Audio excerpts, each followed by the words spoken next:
നമ്മളൊരു സിനിമ കാണാൻ സിനിമാ തിയേറ്ററിൽ കയറിയിരിക്കുന്നു. സിനിമ ആരംഭിക്കുന്നതിന് തൊട്ട് മുൻപ് സംഘാടകർ വന്നിട്ട് നമ്മളുടെ കണ്ണ് കെട്ടിയിട്ട് ഇനി സിനിമ കണ്ടോളൂ എന്ന് പറയുന്ന അവസ്ഥയായിരുന്നു തിരുവനന്തപുരത്ത് നടക്കുന്ന കേരളത്തിൻ്റെ അന്താരാഷ്ട്ര ചലച്ചിത്രോത്സവത്തിൽ ചില പ്രത്യേക സിനിമകൾ കാണരുത് എന്ന് തീട്ടൂരം പ്രദർശിപ്പിച്ചുകൊണ്ടുള്ള കേന്ദ്ര സർക്കാരിൻ്റെ ഇടപെടൽ.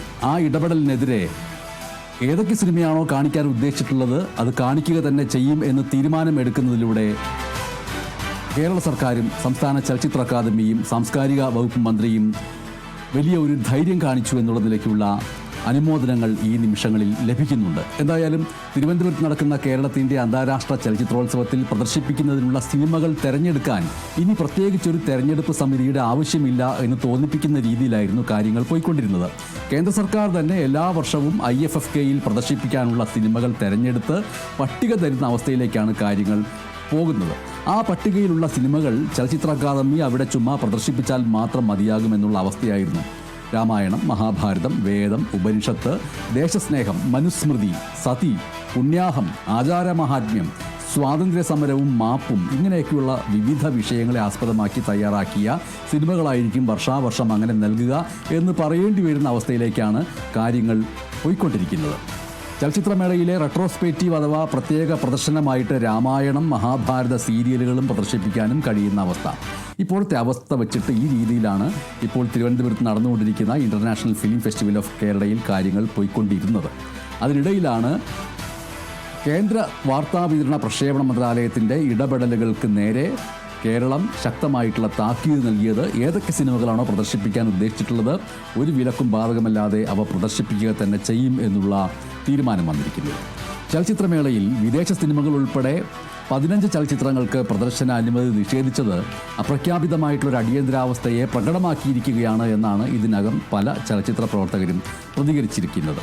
കാണിക്കാൻ പാടില്ല എന്ന് കേന്ദ്ര വാർത്താവിതരണ പ്രക്ഷേപണ മന്ത്രാലയം വിലക്കിയിരിക്കുന്ന ഭൂരിപക്ഷം ചിത്രങ്ങളും അന്താരാഷ്ട്ര തലത്തിൽ നിരവധി പുരസ്കാരങ്ങളും ചലച്ചിത്ര പ്രതിഭകളുടെ അകമഴിഞ്ഞ അഭിനന്ദനങ്ങളും നേടിയ സിനിമകളാണ്. ഇതിലേറ്റവും വലിയ കറുത്ത ഹാസ്യം എന്താണെന്ന് വെച്ചാൽ 100 വർഷം പഴക്കമുള്ള ബാറ്റിൽ ഷിപ്പ് പൊട്ടംകിൻ എന്ന വിഖ്യാത ചിത്രത്തിന് വരെ കേന്ദ്ര സർക്കാർ വിലക്കേർപ്പെടുത്തിയതാണ്. ഈ ബാറ്റിൽ ഷിപ്പ് പൊട്ടംകിൻ എന്ന സിനിമ 25 വർഷം മുമ്പ് ഇതേപോലെ ഒരു ചലച്ചിത്രമേളയിൽ തിരുവനന്തപുരത്ത് ഇത് അവതരിപ്പിക്കുന്ന അവതാരകൻ കണ്ടതാണ്. ലോക സിനിമയുടെ ചരിത്രത്തിലെ ജ്വലിക്കുന്ന ചിത്രമാണ് ഒരു നൂറ്റാണ്ടിലധികം പഴക്കമുള്ള ബാറ്റിൽ ഷിപ്പ് പൊട്ടംകിൻ എന്ന് പറയുന്ന ബ്ലാക്ക് ആൻഡ് വൈറ്റ് നിശബ്ദ ചിത്രം എന്ന് പറയുന്നത്. റഷ്യൻ വിപ്ലവത്തിൻ്റെ പശ്ചാത്തലത്തിൽ സെർഗി ഐസൻസ്റ്റൈൻ ഒരുക്കിയ ഈ ഐതിഹാസികമായ ചിത്രത്തിന് മേളയിൽ പ്രദർശന അനുമതി നിഷേധിച്ചത് സിനിമയുടെ ശക്തമായ ചരിത്രത്തെ നിരാകരിക്കുന്നതിന് തുല്യമാണ് എന്നാണ് പ്രമുഖ സംവിധായകൻ TV ചന്ദ്രനെ പോലെയുള്ളവർ പ്രതികരിക്കുകയും ചെയ്തത്. ഇനിയിപ്പോൾ അധികം വൈകാതെ തന്നെ നമ്മുടെയൊക്കെ പൊതുസ്ഥലത്ത് നിന്ന്, പൊതു ഇടത്തിൽ നിന്ന് മഹാത്മാഗാന്ധിയെ വരെ ഇവർ നിരോധിക്കുമെന്നും കൂടി TV ചന്ദ്രൻ പറയുകയുണ്ടായി. ഗ്രാമീണ മേഖലയുടെ ശാക്തീകരണം ലക്ഷ്യമാക്കിക്കൊണ്ട് 2005 UPA സർക്കാർ കൊണ്ടുവന്ന ദേശീയ ഗ്രാമീണ തൊഴിലുറപ്പ് പദ്ധതിയുണ്ട്. ആ പദ്ധതിയുടെ പേരിൽ നിന്ന് ഗാന്ധിജിയുടെ പേര് കേന്ദ്ര സർക്കാർ വെട്ടിമാറ്റിയത് ഈ കഴിഞ്ഞ ദിവസമാണ്. അങ്ങനെയുള്ള കേന്ദ്ര സർക്കാർ ഇനിയുള്ള ദിവസങ്ങളിൽ ഗാന്ധിയുമായി ബന്ധപ്പെട്ട ഒന്നും പൊതുസ്ഥലത്ത് പ്രദർശിപ്പിക്കാൻ പാടില്ല എന്ന നിരോധനാജ്ഞ പുറപ്പെടുവിച്ചേക്കുമോ എന്നതാണ് ഇതിൻ്റെയൊക്കെ ഒരു അപകട ധ്വനി എന്ന് പറയുന്നത്. IFFKയിൽ ബാറ്റിൽ ഷിപ്പ് പൊട്ടംകിൻ എന്ന സിനിമയുടെ പ്രദർശനം വിലക്കിയ കേന്ദ്ര സർക്കാരിൻ്റെ നടപടി പരിഹാസ്യവും പ്രതിഷേധാർഹവുമാകുന്നത് മറ്റ് 2 കാര്യങ്ങൾ കൊണ്ട് കൂടിയുമാണ്. ഇതേ ചിത്രം 2022 നടന്ന IFFKയിൽ പ്രദർശിപ്പിച്ചിരുന്നു എന്ന് മാത്രമല്ല, ഇതൊരു വിലക്കപ്പെട്ട സിനിമയല്ല. ബാറ്റിൽ ഷിപ്പ് പൊട്ടംകിൻ എന്ന് സെർച്ച് ചെയ്താൽ യൂട്യൂബിലും ഈ സിനിമയുണ്ട്. അപ്പോൾ ലോകമെങ്ങും സിനിമയെ ഗൗരവമായി കാണുന്നവർ ചലച്ചിത്രമേളകളിൽ ഒരുമിച്ചിരുന്ന് കാണുകയും ആ കൂട്ടായ്മയുടെ കാഴ്ചയിലൂടെ ഈ സിനിമയ്ക്ക് അഭിവാദ്യം അർപ്പിക്കുകയും ചെയ്യാറുണ്ട് എല്ലാ അന്താരാഷ്ട്ര ചലച്ചിത്രോത്സവങ്ങളിലും. അത് കൊൽക്കത്ത ഇൻ്റർനാഷണൽ ഫെസ്റ്റിവൽ ആവട്ടെ, international film festival of India ഗോവയിൽ നടക്കുന്നതാവട്ടെ, എവിടെയും ലോകത്തിൻ്റെ എല്ലാ പ്രധാനപ്പെട്ട മേളകളിലും ഈ ബാറ്റിൽ ഷിപ്പ് പൊട്ടംകിൻ അടക്കമുള്ള ലോക സിനിമയിലെ ഐതിഹാസിക സിനിമകൾ അത് യൂട്യൂബിലുണ്ടായിക്കൊള്ളട്ടെ, വേറെ എവിടെയും ലഭ്യമായിക്കൊള്ളട്ടെ, പക്ഷേ ഒരുമിച്ചിരുന്ന് അത് കാണുക എന്ന് പറയുന്നത് വലിയ രീതിയിലുള്ള ഒരു അനുഭവമായിട്ട് മേളകളിൽ സ്വീകരിക്കാറുണ്ട്. മാത്രമല്ല, ഓരോ മേളയിലും പുതിയതായിട്ട് വരുന്ന ചെറുപ്പക്കാരായിട്ടുള്ള പ്രതിനിധികൾക്ക് ലോക സിനിമയുടെ ഐതിഹാസികമായിട്ടുള്ള ചരിത്ര പാഠം എന്നുള്ള നിലയ്ക്ക് എല്ലാ മേളകളിലും ഉൾപ്പെടുത്തേണ്ട സിനിമയുമാണ് ബാറ്റിൽ ഷിപ്പ് പൊട്ടംകിൻ. യൂട്യൂബിലുള്ള സിനിമ എന്തിന് ഫെസ്റ്റിവലിൽ കാണിക്കുന്നു എന്നാണ് ചോദ്യമെങ്കിൽ, വലിയൊരു സ്ക്രീനിൽ 100 വർഷം പഴക്കമുള്ള 1000 മടങ്ങ് പുതുക്കമുള്ള ആ സിനിമ ഒരുമിച്ചിരുന്ന് കാണുക എന്ന് പറയുന്നത് ഒരു വിപ്ലവ പ്രവർത്തനം കൂടിയാണ് എന്നുള്ളതാണ്. അപ്പോൾ സെൻസർ എസെൻഷൻ സർട്ടിഫിക്കറ്റ് നൽകാതെ ഈ സിനിമകളെ വെളിച്ചം കാണിക്കാതിരിക്കാൻ കഴിയുമെന്നുള്ള കേന്ദ്ര വാർത്താ വിതരണ പ്രക്ഷേപണ മന്ത്രാലയത്തിൻ്റെ തീരുമാനം നേരെ തിരിച്ചടിക്കാനാണ് സാധ്യത. കാരണം ഈ സിനിമകളെ തിരഞ്ഞു പോകാനും അവ കാണാനുമുള്ള ത്വര അതുണ്ടാക്കും. എന്തായാലും ഈ നിമിഷങ്ങളിലൊക്കെ വലിയ ഒരു സന്തോഷകരമായിട്ടുള്ള കാര്യം നമ്മുടെ മുന്നിലേക്ക് വരുന്നത് സംസ്ഥാന സർക്കാർ ഇത്തരത്തിലുള്ള തീരുമാനത്തിനും വിലക്കിനും എതിരായിട്ടുള്ള മുന്നോട്ട് പോക്കുകൾ എടുത്തിരിക്കുന്നു എന്ന് പറയുന്നതാണ്. ഇനി അത് എടുത്തില്ലായിരുന്നുവെങ്കിൽ തന്നെയും നിരോധനങ്ങൾ എവിടെയുണ്ടോ ആ നിരോധനങ്ങളുടെ എല്ലാം മറുപുറത്തേക്ക് പോകാൻ ഉള്ള ശ്രമം എല്ലായ്പ്പോഴും യുവാക്കളിൽ നിന്നെങ്കിലും ഉണ്ടാവുമെന്നുള്ളത് ഓർക്കേണ്ട കാര്യവുമാണ്.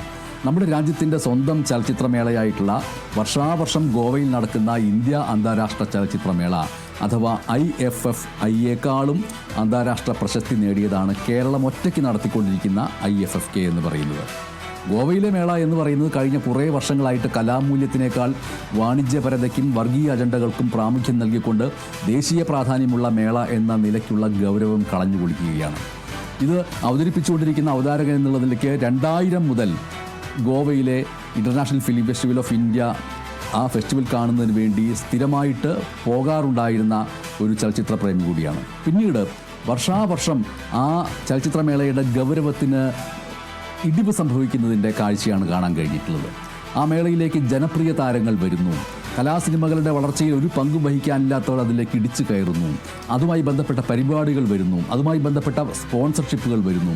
അങ്ങനെയൊക്കെ ഗോവ മേള അതിൻ്റെ ആത്മഗൗരവത്തെ ഇല്ലാതാക്കിയിട്ട് വർഷങ്ങളേറെയായി. പക്ഷേ തിരുവനന്തപുരത്ത് നടക്കുന്ന IFFKയിൽ വിവിധ രാജ്യങ്ങളിൽ മനുഷ്യർ ഏകാധിപത്യത്തിനും വർഗീയതയ്ക്കും അതേപോലെ തന്നെ വംശീയതയ്ക്കും വർണ്ണവെറിക്കും പാരിസ്ഥിതികമായിട്ടുള്ള നശീകരണങ്ങൾക്കും സ്ത്രീ വിവേചനങ്ങൾക്കും ഒക്കെ എതിരെ നടത്തിക്കൊണ്ടിരിക്കുന്ന നിരവധിയായിട്ടുള്ള പോരാട്ടങ്ങളും യുദ്ധങ്ങളുടെ കെടുതികൾ അനുഭവിക്കുന്ന രാജ്യങ്ങളിലെ സ്ത്രീകളടക്കമുള്ളവർ, കുട്ടികൾ അനുഭവിക്കുന്നവർ ജീവിതം എങ്ങനെയാണ് മുന്നോട്ട് പോയിക്കൊണ്ടിരിക്കുന്നത് എന്നതിനെക്കുറിച്ചുള്ള അതിജീവനത്തിൻ്റെ ആവിഷ്കാരങ്ങളുമെല്ലാം എല്ലാ വർഷവും പ്രദർശനത്തിനുണ്ടാകും. ഇവിടെ ഇസ്രയേലും പലസ്തീനും തമ്മിലുള്ള സംഘർഷം അനാവരണം ചെയ്യുന്ന 3 പലസ്തീൻ ചിത്രങ്ങളാണ് ഇത്തവണയുള്ളത് തിരുവനന്തപുരത്ത്. ഇസ്രായേലിൽ നിന്ന് അധിനിവേശം നേരിടുന്ന പലസ്തീൻ്റെ ഭാഗത്തു നിന്നുള്ള ഈ ചിത്രങ്ങൾക്ക് പ്രദർശനാനുമതി നിഷേധിച്ചതിലൂടെ കേന്ദ്ര വാർത്താ വിതരണ പ്രക്ഷേപണ മന്ത്രാലയം ഉദ്ദേശിക്കുന്നത് ഇസ്രായേലിനെ പ്രീതിപ്പെടുത്താമെന്നാണോ?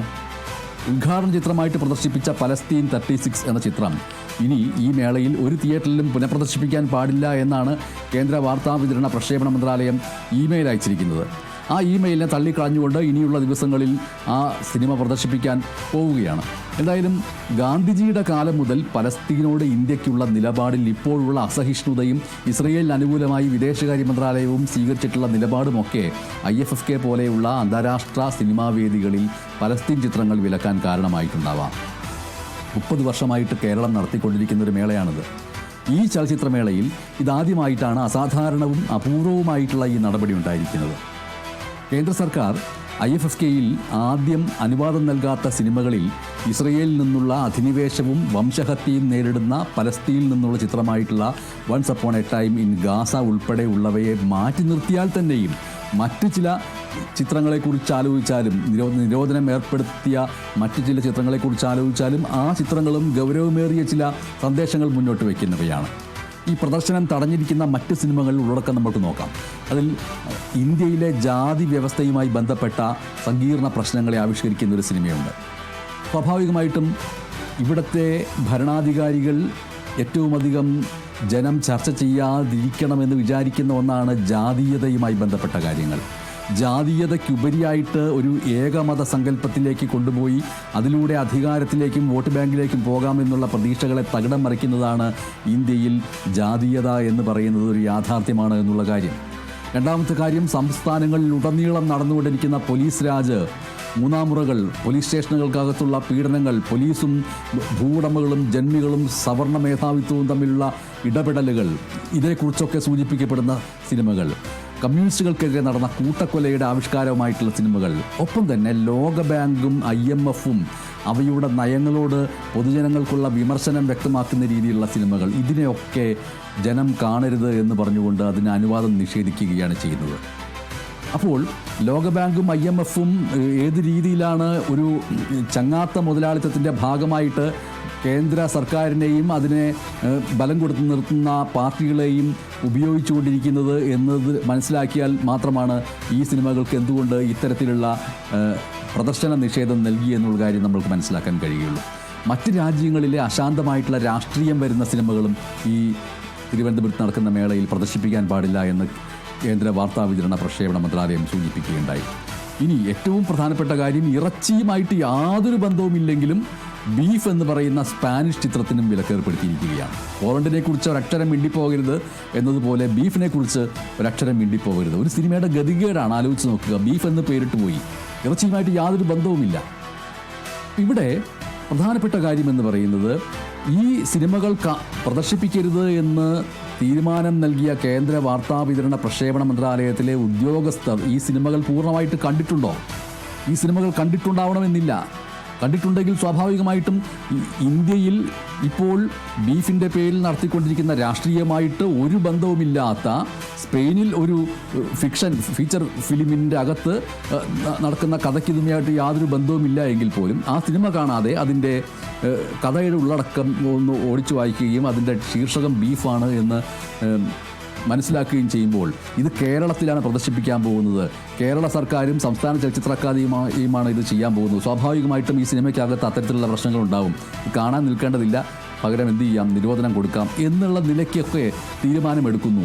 ഏതെങ്കിലും ഒരു സിനിമയുടെ സിനോപ്സിസ് വായിക്കുമ്പോൾ അതിൻ്റെ ഉള്ളടക്കം സൂചിപ്പിക്കുന്ന 4-5 വരികളിൽ ഈ സിനിമ എന്താണ് എന്ന് വ്യക്തമാക്കുന്നതായിരിക്കും. അതിലെവിടെയെങ്കിലും RIOT, റയറ്റ്, കലാപം എന്ന വാക്കുണ്ടെങ്കിൽ ഉടനെ ആ സിനിമയ്ക്ക് സെൻസർഷിപ്പ് അല്ലെങ്കിൽ അതിന് പ്രദർശനാനുമതി നിഷേധിക്കുന്ന ഒരവസ്ഥയിലേക്ക് പോകുന്നു എന്നുള്ളതാണ്. ഇതിൽ ഇൻ്റർനാഷണൽ ഫിലിം ഫെസ്റ്റിവൽ ഓഫ് കേരളയെ സംബന്ധിച്ചിട്ട് പ്രധാനപ്പെട്ട ഒരു കാര്യമായിട്ട് നമുക്ക് പറയാൻ ഉള്ള ഒരു കാര്യം, അതിൻ്റെ ചരിത്രം പരിശോധിച്ചാൽ അത് ആദ്യത്തെ IFFK ആരംഭിച്ച അന്ന് മുതൽ കഴിഞ്ഞ കുറേ വർഷങ്ങളായിട്ട് സെൻസർ ചെയ്യാത്ത സിനിമകൾ ധാരാളം വരുന്നു എന്നുള്ളത് കൊണ്ട് യഥാർത്ഥ ചലച്ചിത്ര പ്രേമികൾക്ക് പുറമേ അഡൽട്സ് ഓൺലി ദൃശ്യങ്ങൾ കാണുന്നതിന് വേണ്ടി ബ്ലൂ ഫിലിം കാണുന്നത് പോലെ ഈ സിനിമ കണ്ടാൽ അതിൻ്റെ ഒരു സന്തോഷം കിട്ടുമെന്ന് പ്രതീക്ഷിച്ചുകൊണ്ട് ഇടിച്ചു കയറിയവരുടെ വലിയൊരു നിരയും അതിനോടൊപ്പം തന്നെ സമാന്തരമായിട്ടുണ്ട്. അതൊരു യാഥാർത്ഥ്യവുമായിരുന്നു. ലൈംഗികതയെ വിലക്കുകയും ലൈംഗികത ഒരു പാപമാണ് എന്ന് തെറ്റിദ്ധരിപ്പിക്കുകയും അതിലൂടെ ഒളിഞ്ഞുനോട്ട പ്രവണത ഉണ്ടാക്കുകയും ചെയ്യുന്ന ഇന്ത്യ പോലെയുള്ള രാജ്യങ്ങൾ അല്ലാത്ത സ്വതന്ത്ര രാജ്യങ്ങളിൽ നിന്ന്, അതൊരു സ്വാഭാവികമായിട്ടുള്ള പ്രക്രിയയായിട്ട് കരുതുന്ന രാജ്യങ്ങളിൽ നിന്ന് വരുന്ന സിനിമകളിലെ ദൃശ്യങ്ങൾ കാണുന്നതിന് വേണ്ടി ഇടിച്ചു കയറിയവരുടെ വലിയ നിര എല്ലാ കാലഘട്ടത്തിലും IFFKയിൽ ഉണ്ടായിട്ടുണ്ട്. പിന്നീട് ഇവിടേക്ക് സാമൂഹ്യ മാധ്യമങ്ങൾ വരുന്നു, മൊബൈൽ ഫോണുകൾ വരുന്നു. ഓരോ വ്യക്തിക്കും അവർക്ക് ആവശ്യമായിട്ടുള്ള ലൈംഗിക ദൃശ്യങ്ങൾ ഒരു സെക്കൻഡ് കൊണ്ട് മൊബൈൽ ഫോണിലുള്ള സ്ഥിതിക്ക് പിന്നെ ആ രീതിയിലുള്ള ഇടിച്ചുകയറ്റം IFFKയിൽ ഇല്ലാതായി മാറി. മറിച്ച് ഇപ്പോൾ സെൻസർഷിപ്പ് ഇല്ലാതെ വരുന്ന IFFKയിലെ സിനിമകൾ എന്ന് പറയുന്നത് അതാത് രാജ്യങ്ങളിലെ ജനകീയ പ്രക്ഷോഭങ്ങൾ, രാഷ്ട്രീയ അസ്ഥിരതകളെക്കുറിച്ചുള്ള ജനങ്ങളുടെ പ്രകടനങ്ങൾ എന്നിവയടക്കമുള്ള വംശഹത്യക്കെതിരായിട്ടുള്ള പ്രകടനങ്ങൾ, ഈ രീതിയിലാണ് സെൻസർഷിപ്പ് ഇല്ലാത്ത സിനിമകൾ.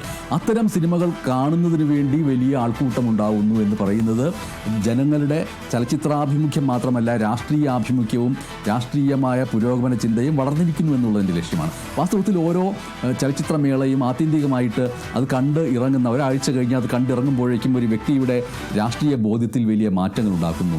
ലോകത്തിൻ്റെ വിവിധ ഇടങ്ങളിൽ പോയി ജീവിച്ചതുപോലെയും അവരുടെ സാമൂഹ്യ രാഷ്ട്രീയ പ്രശ്നങ്ങളിൽ ഇടപെട്ടതുപോലെയുമുള്ളൊരു അനുഭവം ഉണ്ടാകുന്നു. ഏത് മനസ്സുമായിട്ടാണോ ഒരു ചലച്ചിത്രമേളയിലേക്ക് നമ്മൾ കയറിയത്, അതല്ലാതെ വിശാലമായ അനുഭവങ്ങളുടെ സ്രോതസ്സുകൾ നേടിയ ആളായിട്ട് നമുക്ക് ഇറങ്ങാൻ കഴിയുന്നു എന്നുള്ളതാണ് ചലച്ചിത്രമേളകളുടെ ഏറ്റവും വലിയ പ്രത്യേകത എന്ന് പറയുന്നത്. എന്ന് മാത്രമല്ല, എവിടെയൊക്കെയാണോ ഇതേപോലെയുള്ള നിരോധനങ്ങൾ ഉണ്ടായിട്ടുള്ളത് അവിടെയൊക്കെ അതിനെ തകർത്തതിൻ്റെ ചരിത്രവുമുണ്ട്. IFFKയിൽ തന്നെ ആനന്ദ് പട്വർദ്ധൻ്റെ, ഇന്ത്യയിലെ ഏറ്റവും പ്രധാനപ്പെട്ട ഡോക്യുമെൻ്ററി സംവിധായകൻ എന്നല്ല, ഫീച്ചർ സംവിധായകൻ എന്ന് തന്നെ പറയാം.